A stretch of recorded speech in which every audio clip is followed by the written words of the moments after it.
Ils ne sont pas honnêtes. Eh bien, quelqu'un pourrait dire, vous ne devriez pas parler politique à la chair, c'est vrai, mais on doit parler de la bienséance et du christianisme à la chair, c'est juste. Pas un politicien, je suis un chrétien. Les deux camps sont corrompus, là il parle de l'Amérique. Et tout récemment, lors des élections présidentielles, ils ont même dû vérifier de nouveau. Et ils ont découvert que ces machines à voter, ils ont réglé de telle sorte que lorsque vous votez pour l'un, vous devriez aussi voter pour l'autre, du tricage. On ne sait pas qui était élu. Ils ne savent plus le dire. Il n'y a pas de certitude là-dedans. Vous les avez installés pour compter le voix, mais quelqu'un a fait assez de tricage pour fausser le comptage. Les partis exercent la pression pour établir leur homme. Pas d'honnêteté. Et c'est la vérité.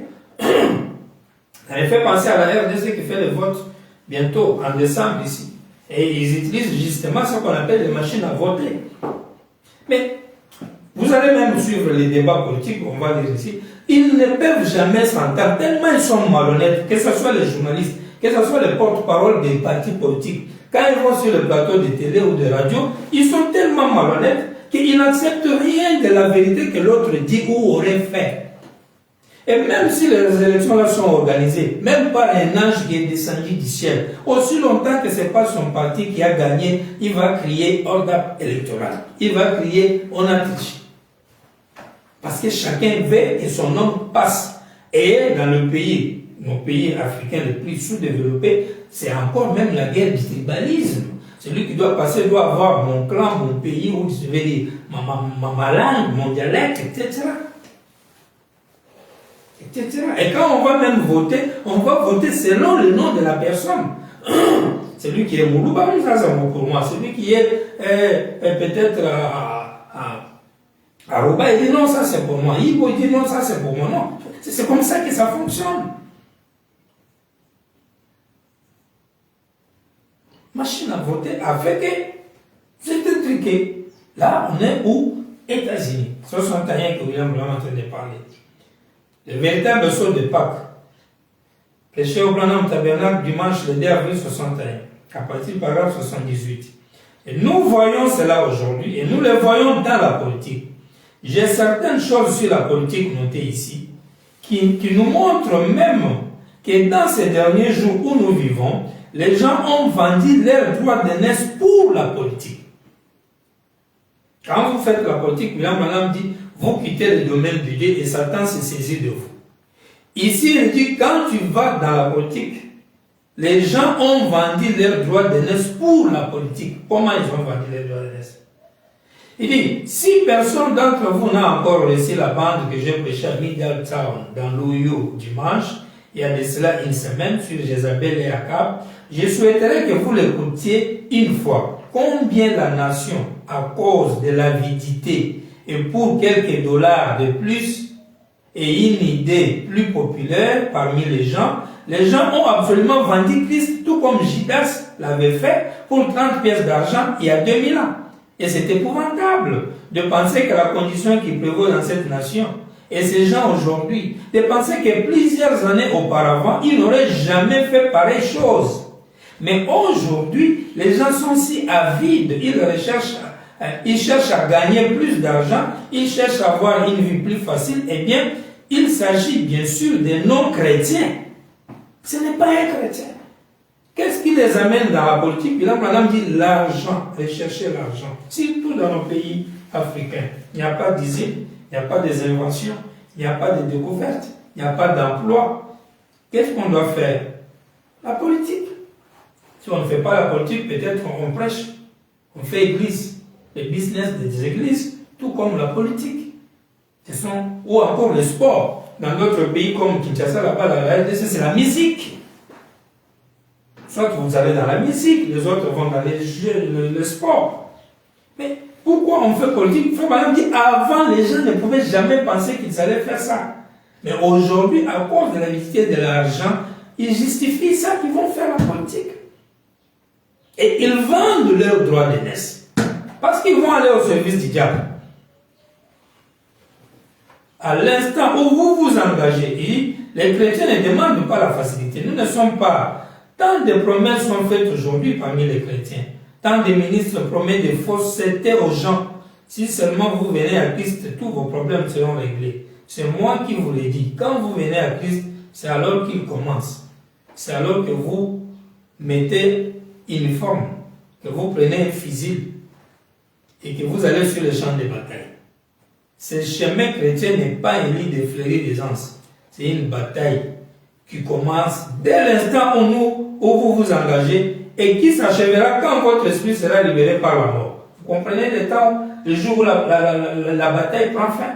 Quand tu meurs. Voilà pourquoi on dit aux gens, n'arrêtez pas les dons, n'arrêtez pas d'aller à l'église, n'arrêtez pas la prière, n'arrêtez pas la méditation et tout ce que tu faisais pour garder l'atmosphère de Dieu sur toi, sous prétexte que non, le délai là est fini, maintenant je suis dans l'éternité. Non, non, tout s'arrête les jours où tu meurs. Si tu n'es pas encore mort, tu as encore quelque chose à accomplir.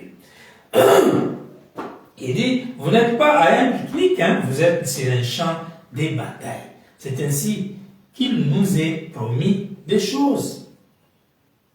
Prenez le son confit, prêché à Bloomington, samedi le 15 avril 1961 soir. 37 paragraphes. La politique, parlons-en un peu ce soir, aujourd'hui, c'est samedi soir. La politique est malhonnête. Ici, la politique, avec trait d'union, ils disent malhonnête. La politique est unie à la malhonnêteté. Ce n'est plus les règles de la gestion qu'on étudie à l'université, gérer la cité, planifier, contrôler. Ça, c'est les crins, ça, c'est... Hein? Mais aujourd'hui, c'est devenu, le diable est le maître au point qu'il a rendu cela quoi? Il a pris une réplique, malhonnêteté, la malhonnêteté. C'est pourquoi on dit jugement politique. Procès politique. Pourquoi est-ce politique politicienne? Pourquoi? Il dit ces choses-là parce qu'il veut avoir le vote.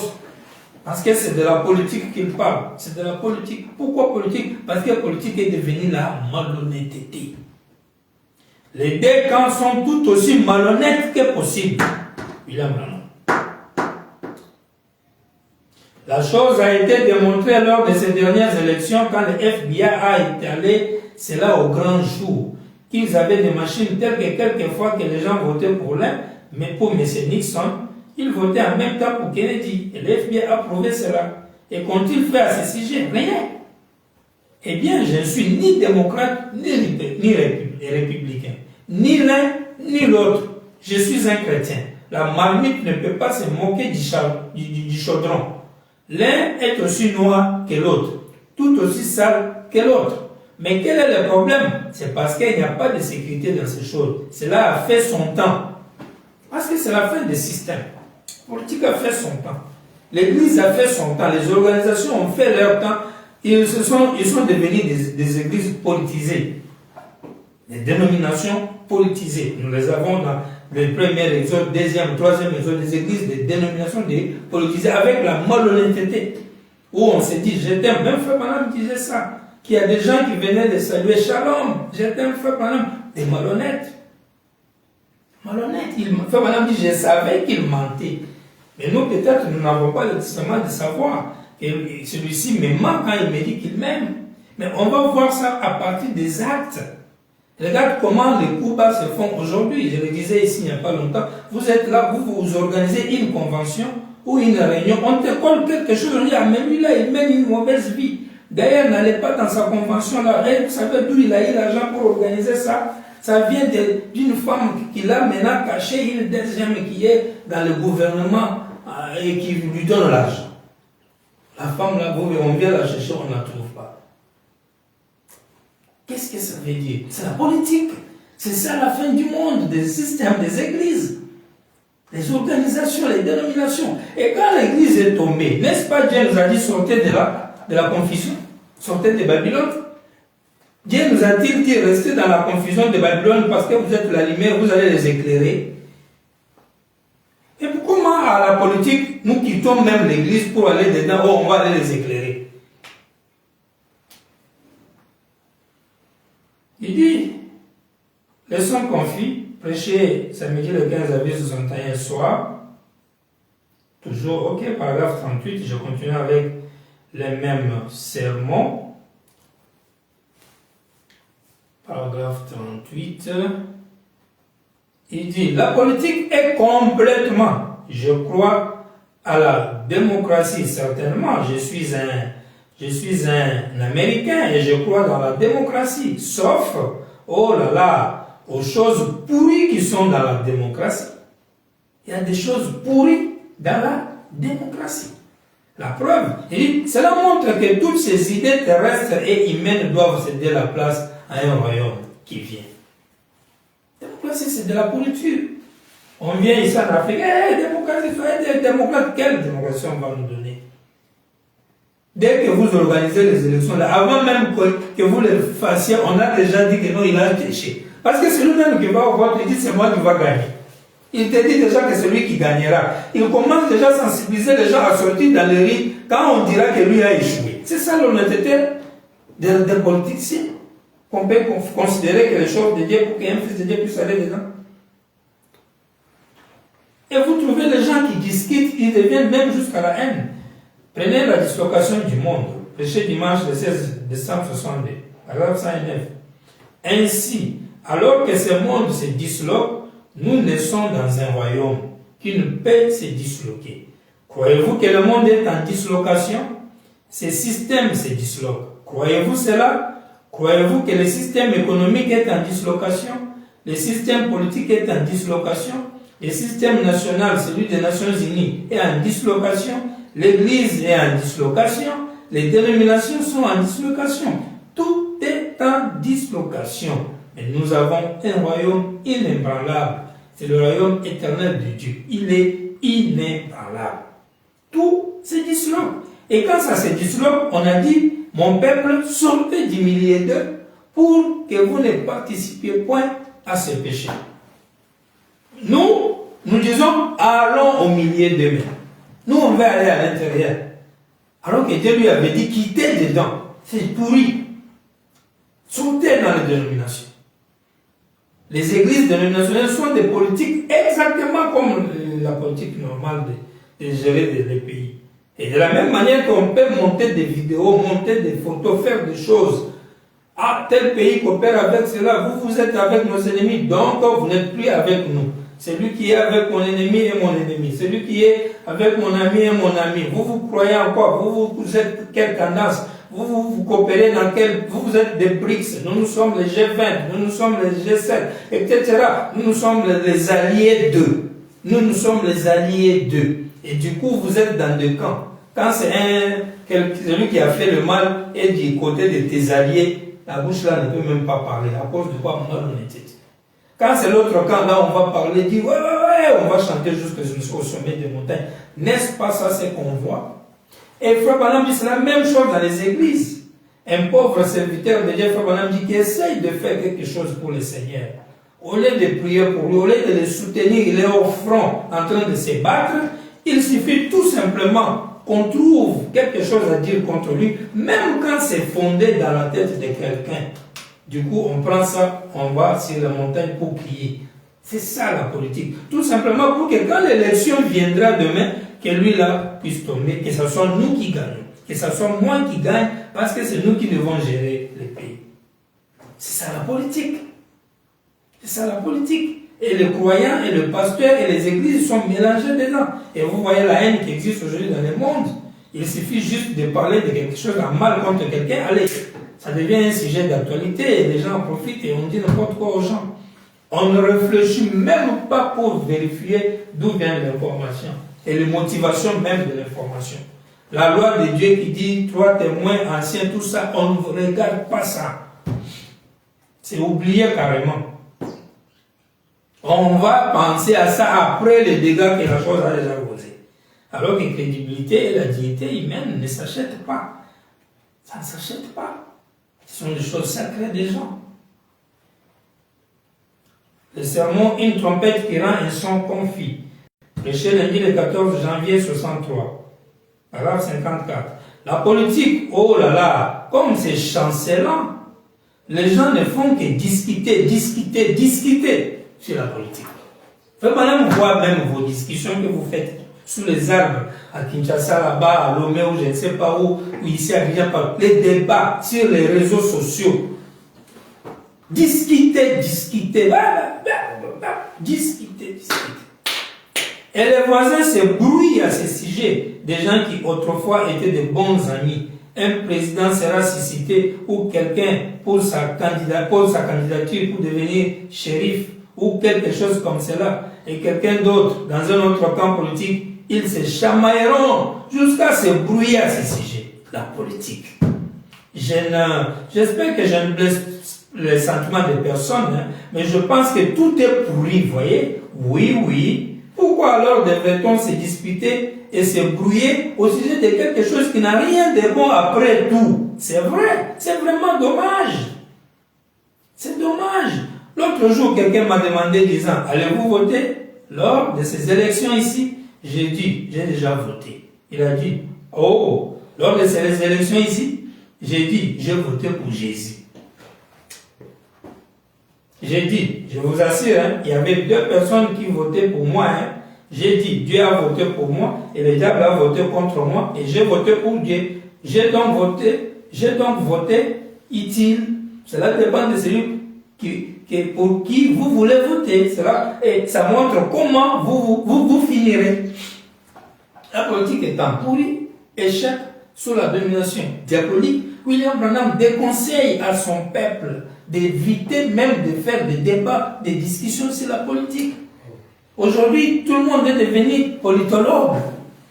Ils font des débats. Tu as vu ici, là, quand on a fait comme ça, c'était pour ceci. On lui a dit, l'Amérique a fait. Quand un camp se sent fustigé, du coup, ils vont aimer même ceux qu'ils ont dit hier qu'ils étaient les ennemis. Leurs ennemis ou bien. Et regarde comment les alliances politiques se font. Les regroupements se font. Dès qu'on est en vitesse de perdre le pouvoir, on s'allie même à un diable. Parce qu'il y a dans des concepts un qui dit tout, pourvu que vous arriviez au résultat. La fin justifie les moyens. Et s'il faut couler un candidat, il faut même lui envoyer une femme. Pour qu'on dise, on l'a attrapé, il est essuyé, il n'est pas honorable pour être le chef de ceci ou de cela. Les coups bas dans la politique. On suscite l'insécurité dans un pays par les infiltrations. On envoie quelqu'un, il infiltre le gouvernement, il infiltre l'armée, les services de police, il renvoie les informations. Et du coup, cet autre pays sait comment faire pour déstabiliser un autre. Dans un intérêt que lui a, de gagner des minéraux ou ceci ou cela. Mais entre-temps, l'Église est devenue la même chose. Un pasteur fera tout d'avoir un numéro d'un des membres d'une telle église, un membre qui serait même le plus confidentiel du pasteur. Et du coup, c'est un moyen maintenant de commencer à causer avec lui pour la tuer, et même le révéler. Surtout si tu as un jeune ministre ou je ne sais pas, un diacre ou quoi, on commence à leur dire, on ne vous laisse pas la chair, les vieux doivent laisser aux jeunes la chair. Tu peux faire aussi ton mouvement, si tu fais une œuvre, je vais venir te soutenir. Voilà les choses qui se passent. Les églises politiciennes, 3e exode, c'est plein. Regarde aujourd'hui comment ça fait honte. J'ai vu des affiches dernièrement sur le net avec nos photos dedans et les gens ont mal écrit. Parce qu'ils ont vu que nous, les pasteurs sont devenus un phénomène. Un phénomène. Moi, je ne m'appelle pas pasteur. Appelez-moi seulement Frézoé. Je suis en train de faire, moi, mes analyses de la parole et des enseignements des mystères. Je peux le faire même sans chair, sans église. Sans chair, sans église. C'est pourquoi je ne pourrais jamais mener une vie de cachette si je me sens, moi, que je dois être un buveur de l'alcool ou du vin ou je ne sais pas, comment on appelle, des choses de français ici, même si c'est whisky ou même si c'est quoi, je vais venir en direct et dire je bois cette chose-là et c'est bon. Je n'aurai perdu personne. Quand tu me diras, oh non, tu as perdu ce que j'ai dit, merci, je vais en faire avec force. Toi, va dans ton ciel, c'est comme ça avec moi. Comme ça, moi, je comprends les choses. J'aime un peu ce que Billy Paul disait. Papa me disait, sois un vrai clochard. Soit tu es bon, tu es plus vraiment bon. Quand tu es mauvais, sois le vrai mauvais. Moi, j'ai toujours dit même aux frères à l'église, si moi, il m'est arrivé que je suis tombé, vous m'imaginez, je vais dire, je suis tombé. Quelle femme? C'est lui, elle, c'est elle. Je l'aime, je suis tombé avec elle. Je vais vous dire, je n'ai même pas honte ni peur. Le jour où je vois que non, aujourd'hui là, il me fait carrément une autre femme, je vais aller voir ma femme, je lui dis, ah, ma chère, je t'aime bien, mais je sens que je dois avoir une autre. Mais là-bas, si la parole le dit, oh non, je ne sais même pas si la parole le dit ou non, ou j'aurai l'écriture à justifier, je ne sais pas. Mais au moins, je sens que je dois le faire, il faut accepter ou comment, je ne sais pas comment je ferai. Mais au moins, j'avouerai cela devant le public. Pas la vie de comme ça. Pas déranger les sœurs. Sœur, viens, c'est comment? Tweet, et je t'aime. Et quand l'ange m'a dit que le Seigneur me montre que toi, c'est toi, tu dois être ma femme. Ou bien les filles des frères, ou quoi. Non, non, non. On n'a pas besoin de ça. On n'a pas besoin de ça. Au lieu de faire ces choses-là en cachette, il faut le faire publiquement. Comme un homme normal. Voyez. Mais aujourd'hui, la politique des églises fait qu'on peut même prendre un profil par un frère, un ministre, et mettre la photo d'une femme dessus, et venir t'écrire. Moi, j'avais déjà eu ça beaucoup de fois. Je savais même que celui qui faisait, c'est un homme. Il est en train de me tenter. Oh, révérend, je t'aime, tout le jour comme la nuit. Révérend, est-ce que tu ne peux pas me faire ceci, ça? J'ai déjà vu ça. Les frères font ça, des ministres, dans le troisième, le deuxième. Je ne sais pas. Deuxième, je ne sais même pas. Tout ça, c'est quoi? C'est les conséquences des dénominations, la politique, les organisations. Voilà pourquoi vous voyez comment on publie les gens. Et lui, là, moi, je ne suis pas quelqu'un qui défend le mal. Quand un pasteur vit mal, ou le pasteur vit mal, même si c'est moi-même qui vis mal, je viens, je prêche, je dis même, moi-même là, je vis mal. Moi, les gens ne me connaissent pas, hein. Je vais prêcher, dans la prédication là, j'ai dit, ça là même, moi-même, je dois changer, moi aussi j'ai ça, ce problème-là. Il faut que Dieu m'aide à changer ça. Donc, c'est-à-dire, on doit prêcher contre les péchés. Quand un révérend ou un frère ou quoi, un récidiviste, il ne veut pas changer, je m'éloigne de lui, je coupe communion avec lui. Mais je ne suis pas là pour aller sur les montagnes, crier sur le péché des gens. Non, c'est pas comme ça que Dieu a dit. Surtout en les nommant. Non, parce qu'ils ont leur dignité que je dois préserver. Ce sont des humains, ils ont des responsabilités dans la société. Et à force de crier comme ça, quelqu'un peut aller tuer une personne au nom de quelque chose. Parce qu'on a dévoilé, même quand on nous fait des confessions. Si on prenait les confessions des gens pour aller les dire, à l'époque on disait que l'Église catholique, quand les gens allaient confesser leurs péchés, ils allaient informer l'État et l'État arrêtait les gens. Donc c'est-à-dire qu'on cache, on dit que le pasteur c'est un gardien des secrets des gens. Parce que vous avez des secrets, vous connaissez que lui là est tombé, il avait fait ceci comme ça. Si vous publiez ça, mais si on publie le mal que les gens font dans le monde, mais tout le monde va s'entretuer. Ce sont les notions de base. Vous voyez mes frères, mais qu'est-ce qui cause ça? La politique. La politique. Oh, la politique, c'est chancelant, dit William Branham, paragraphe 54. Les gens ne font que discuter sur la politique. Regarde aujourd'hui comment on discute sur la parole, dans les groupes, WhatsApp, Facebook, même, Facebook s'est reposé. Dans les années 2010, là, c'est Facebook, moi-même, j'étais champion. On allait dans des cybercafés, dans des quartiers, et à l'époque, et on ne faisait qu'écrire vers les années 2008, 2009, 2010. Nous sommes parmi les anciens des cyber, de Facebook.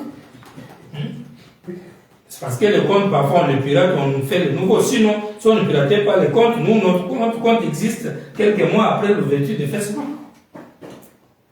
Vous voyez? Mais les débats, les discussions, jusqu'à les gens se manquent du respect.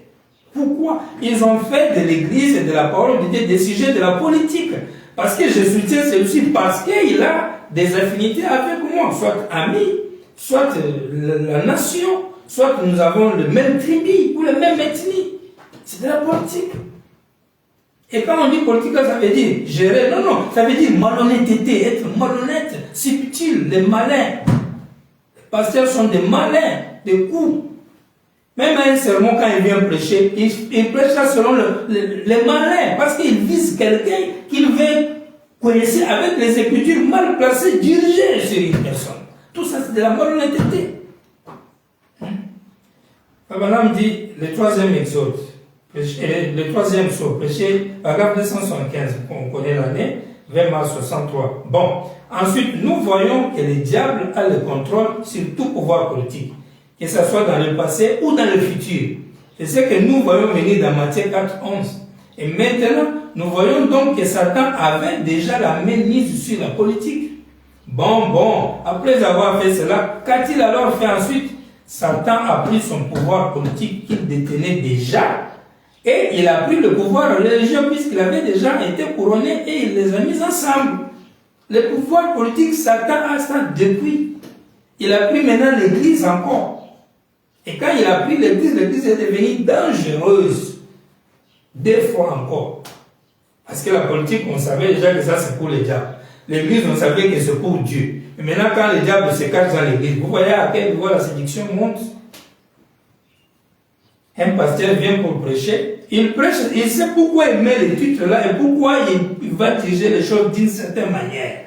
S'il a commis trop de fautes, directement, le sermon, c'est la grâce infinie. C'est montrer que non, on peut tomber au nez humain. Quand il prêche beaucoup, on peut tomber au nez humain là. Il est en train déjà d'arranger votre esprit par rapport à sa mauvaise vie. S'il se voit que non, il ne tombe pas beaucoup, là, ses prédications, c'est l'égalité. C'est là, ne commettez pas le mal, ne commettez pas le mal, ne commettez pas le mal. Ça, c'est la politique, c'est de la malhonnêteté. Et Dieu n'est pas dans toutes ces choses-là. Dieu n'est pas dedans. Dieu n'est pas dedans. Ne faites pas des sermons en fonction des humains. Moi, j'ai vu un pasteur, quand il a eu un souci avec une sœur, quelque chose comme cela, bon, les prédications ont changé. C'est simplement, les vœux sont comme ça. Parce qu'il veut une femme et la femme est en train de dire non. Et du coup, commencer à insister seulement pour aller dans un sens où, comme ça. Quand quelqu'un te devient celui qui doit te marier, et ainsi de suite. Parce que c'est lui qui avait fait ça. Et après, quand la fille, quand ils se sont réconciliés, allez, c'est fini. Il n'y a plus, prédication n'a plus fait en même temps. Maintenant, les jours où lui maintenant a des sentiments contre la personne, les prédications maintenant qui viennent, c'est que la femme qui est comme ça va casser le ministère. Vous voyez maintenant que là, on est dans quel monde? Quand on veut rejeter la femme, on évoque le ministère. Quand on veut garder la femme, on évoque que les vœux sont justes. Quand on veut rejeter la femme, on dit que les vœux n'étaient pas sincères. On est des malhonnêtes. La politique. Que Dieu nous en garde. Soyons honnêtes. Restons dans la parole. Prêchons la parole de Dieu avec sincérité, selon l'inspiration que Dieu te donne. Si en prêchant, tu vois même que c'est que la parole dit là, toi-même tu es dedans. Tu dis, ah, même ça, moi je suis dedans. Moi je l'ai déjà fait. Quand Frère Branham parlait de comment on doit vivre gentil envers nos femmes, j'ai même dit à l'église que nous, là, même moi, là, je dois vivre gentil avec ma femme. Parce qu'on est trop dit. Je me suis condamné. En pleine prédication. En pleine prédication. Vous voyez, donc nous devons, je prends 4e saut, 201. 3 puissances réunies, vous voyez, et dont le mélange donnait une couleur pâle. Tout cela parlait de la mort, de puissance politique, religieuse, démoniaque, mélangée. La politique, c'est lui le roi de la politique. Satan, intelligent, fou, c'est sûr. N'essayez pas d'être plus malin que lui. Confiez-vous simplement au Seigneur. Qui est le plus malin? Satan. Qui est le chef de la politique? Qui est le roi? Satan. Est-ce qu'en tant que croyant, tu peux voter? Ça, il a dit, lui, il a déjà voté Dieu. Il n'est ni démocrate, ni républicain. Tous ces choses sont faux. Donc, si tu dois aller voter pas parce qu'il y a critère d'éligibilité que tu dis là, lui, là, il est bon. Non. Tout politicien est faux. Parce que d'office, même s'il est sincère ou honnête, comment son chef, c'est le diable. Quand il va l'utiliser là, il le rendra malhonnête, Dieu William Branham. Il le rendra escroc, Dieu William Branham. Donc, par conséquent, tu vas te référer à quel critère pour voter qui. Mais par conséquent, la loi du pays te dit, tu es obligé de voter. À ce moment-là, va voter et peut-être choisir le mal, le moins mal. Ou alors fais le blanc, fais le papier blanc. Parce que tu t'identifies à une personne, alors qu'elle sait qu'il sera karma et escroc. Et si moi je vois aujourd'hui les frères qui sont en train de s'inscrire, un frère qui devient, oh, il veut être parlementaire, et moi je dois aller le voter. Vous voyez ce que ça fait? Et certains frères pensent même que, comme ce sont les frères du message, le message est beaucoup connu comme au Congo là-bas, ils postulent pour être parlementaire ou même être un conseiller provincial ou je ne sais pas, un maire ou quoi, tout ça. D'abord, déjà tu vois, tu tombes dans l'escroquerie du diable, tu tombes dans la perdition. Comment je vais venir te voter en tant que ton frère en Christ? Je me rappelle, il y a même des églises qui ont fait même des prières pour un frère, pour qu'il puisse gagner le vote provincial. Vous voyez là où nous sommes arrivés? En 97, eh bien, nous voyons, suivant la politique de notre dénomination, et nous avons accepté la politique. Nous avons laissé la politique conduire nos prédicateurs. La politique religieuse conduire nos prédicateurs, au lieu que ce soit le Saint-Esprit qui les conduit. C'est vrai. Un homme voit la vérité, qu'il croit, il ne peut pas adhérer. Son église le mettait immédiatement dehors. Quand les gens n'acceptent plus la vérité, quand les gens fuient les faits vrais en face, quand les gens font le malin, Frère Branham dit, à cause de la politique, parce qu'il va perdre un gain. J'ai été ordonné dans l'église baptiste, par exemple, 19 œuvres que j'ai fait rendre témoignage de moi. Péché le 13 avril 51, je m'arrête sur deuxième citation ici. Il dit, tout le monde le sait. Et après, j'ai quitté l'église baptiste parce que j'ai vu la chose. J'ai dit ceci avec un pied respect que j'ai pour chaque organisation. Je n'ai rien contre aucune d'elles, mais c'est devenu une guerre politique parmi les gens. Les gens ne savent à peine comment s'emparer de Dieu. Le problème, c'est telle église contre telle église, la guerre de tel pasteur contre tel pasteur. Qu'est-ce qui fait ça? L'esprit de la politique dans les croyants, dans l'église. Parce que le diable a pris la politique et l'église, tous, il les a mélangés. Société, il a mélangé. On veut engager quelqu'un, on veut coucher d'abord avec lui. On vérifie son ethnie. Parce que toute la gestion est essuyée par le diable. Et même quand on engage les gens, on a du mal même à le payer. Parce qu'on est égoïste. Et les exploits de la foi péchée à Chicago, dimanche le 13 février 53 soir. Maintenant, n'en voulez pas aux frères pour cela, hein, c'est juste. Et ce que vous obtenez avec les organisations, cela devient un tas de politique. Et Dieu ne prend plaisir en aucune d'elles. Et aucune organisation ne sera représentée au ciel. L'Église elle-même, le mot Église signifie appeler hors d'eux. Et elle sera appelée sortez de Babylone de la confusion. Il n'y a pas une Église du message qui sera représentée au ciel. Dès que le nom de l'église, là, tu viens. Moi, mon église, c'était William Mahon Branham Temple. Ah, d'accord. Là, je dis, oui, ouvrez la porte, c'est ça la meilleure. Non. C'est pas comme ça. Qui sont les membres du royaume éternel? Ah, ils étaient avec Zoé. Vous entrez. Non, on n'entre pas au ciel comme ça. Moi, je n'irai jamais devant les gens leur dire, c'est moi le meilleur de notre église. Non, je ne peux pas prêcher des choses comme ça. S'il m'arrive de prêcher, donc je suis devenu fou. Je ne peux pas faire ça. Même pas. Dieu ne reconnaît pas les gens par rapport au tabernacle dans lequel ils se retrouvent. Non. Dieu a envoyé le message, il a envoyé les ministères. Les vrais et les faux sont mélangés. Si tu es dans un faux ministère, tu es une semence, Dieu va te reconnaître toujours. Et il trouvera des solutions pour te faire quitter là-bas. Donc il ne te sauvera pas parce qu'il y avait un nom d'une église qui est attaché à toi. Non. Il te sauve par rapport aux prédispositions de ton âme depuis la fondation du monde et les effets que la parole a produit en toi. Au temps présent, étant donné que tu es devenu la parole faite chair et en les intestins. Voilà les choses que Dieu recherche dans les gens. Ce n'est pas le nom des églises qui l'intéressent. Nous avons pris le nom des églises parce que vous devez vous identifier en tant qu'une association sans but lucratif et avoir l'autorisation du pays. Sinon, le nom de l'église veut dire quoi? C'est le nom de Dieu, point barre. Point barre. Question-réponse numéro 3, paragraphe 35. Ainsi, la politique se trouve d'un côté de la clôture et moi je suis de l'autre. Ça, c'est William Branham. Il dit la politique et moi là. c'est l'Est et l'Ouest. J'ai dit, on lui demande encore, tu vas voter qui? J'ai voté une fois, c'était pour Christ. Je suis certain de gagner, c'est vrai, voyez-vous. Vous allez devoir voter, voyez-vous. Dieu a voté pour vous et le diable a voté contre vous. Maintenant, le côté pour lequel vous votez montre où vous aboutiriez.